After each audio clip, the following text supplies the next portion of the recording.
जय हिंद, जय भारत, जय महाराष्ट्र, जय संविधान. मित्रांनो, मी आप्पासाहेब नामदेव येडवे, धुळे लोकसभा आणि सिंदखेडा विधानसभा. काल 26 नोव्हेंबर या संविधान दिवसानिमित्तातून मी सर्व नागरिकांना, देशवासियांना हार्दिक शुभेच्छा दिल्या. परंतु आपला देश संविधान जो बाबासाहेब आंबेडकरांनी जे संविधान दिलं त्या संविधानच्या माध्यमातून आणि निवडून गेलेले प्रतिनिधित्व ज्यांना संविधान चालवण्याचे अधिकार दिलेले आहेत ते त्या पद्धतीने चालत नाही. कारण की माझ्या सिंदखेडा विधानसभामध्ये लोकशाहीची हत्या झालेली आहे.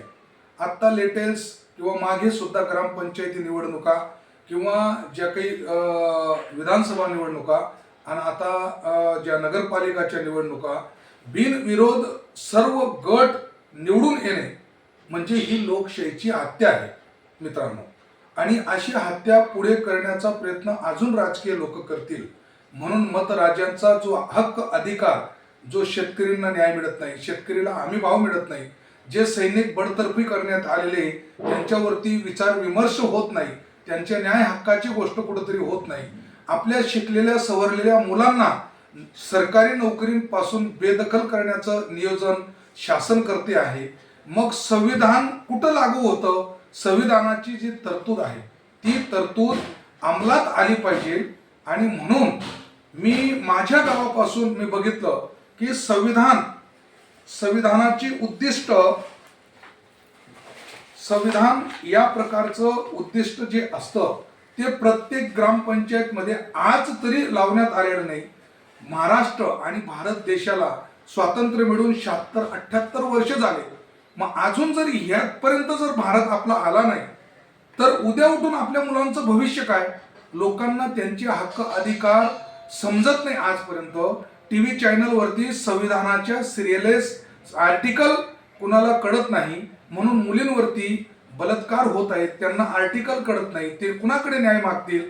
न्याय व्यवस्था किंवा निवडून गेलेले प्रतिनिधी याच्यावरती न्याय मागण्याची किंवा न्याय करण्याची भूमिका घेत नाही. मग आज या भारत देशाची महिला सुद्धा सुरक्षित नाही, मुलांना रोजगार नाही, शेतकरीला हमी भाव नाही. मग हे सर्व काही आपल्या बाबासाहेब आंबेडकरांनी दिलेल्या संविधानामध्ये सर्व तरतुदी आहेत.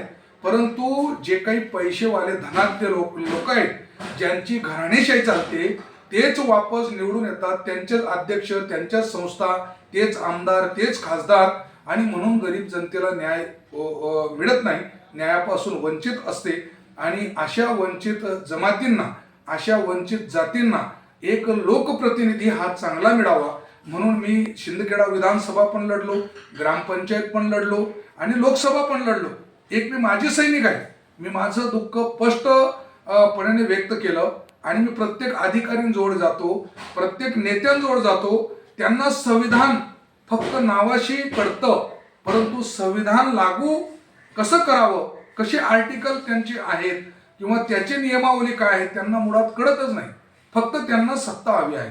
आणि म्हणून सत्ताच्या पोटी आपला जो शेतकरी बांधव आहे, आपला जो माजी सैनिक बांधव आहे, आपला जो देश चालवणारा मतराजा आहे त्याला कळतच नाही. प्रत्येक पक्षांमध्ये विलय होऊन सत्ता भोगण्याचं काम करता, परंतु जनतेला न्याय देण्याचा प्रयास कधीही करत नाही.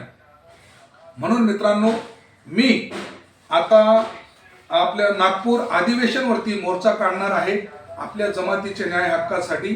तरी तुम्ही सर्व ॲडव्होकेट गणेश सोनवणे सर असतील, दत्ताभाऊ सुरवसे सर असतील, बाळासाहेब बळवंतराव असतील किंवा मी आप्पासाहेब नामदेव येडवे असेल, गजानन पेटेकर साहेब असतील, आपले मनोहर कोळी साहेब असतील, सर्व जे काही लढाकू मंडळी आहेत, ज्या काही संघटना आहेत, सर्वांनी आपल्या नागपूर अधिवेशनवरती 10 तारखेला तुम्ही सर्वांनी उपस्थित द्यावी.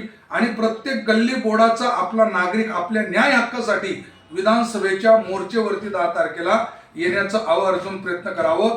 कोणी गाडीने या, कोणी कशा पद्धतीने या आणि कोणी रेल्वेने या, परंतु आपल्या न्याय हक्कासाठी, आपले संविधानिक मूलभूत अधिकारांसाठी आपण संविधानाच्या मूलभूत अधिकारामध्ये येतो. आणि ते न्याय हक्क मिळवून घेण्यासाठी आपण 10 तारखेला, 10 डिसेंबरला नागपूर अधिवेशन मोर्चा आपण काढत आहोत. आणि तुम्ही सर्वांनी येण्याची कृपा करावी.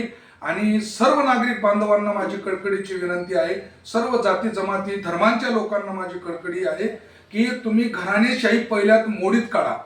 राजाचाच मुलगा राजा होतो, राजाचाच मुलगा राजा होतो, आमदारचाच मुलगा परत आमदार होतो, जिल्हा परिषदमध्ये तो त्याचा सभापती होतो. म्हणजे जे मेन जे काही पद आहेत ते त्यांच्याकडे आहेत. तर तुम्हाला न्याय कसा मिळू शकतो? न्याय मिळण्याची उमेद तुम्हाला नाहीच. म्हणून आपण मतदान सुद्धा व्यवस्थित केलं पाहिजे.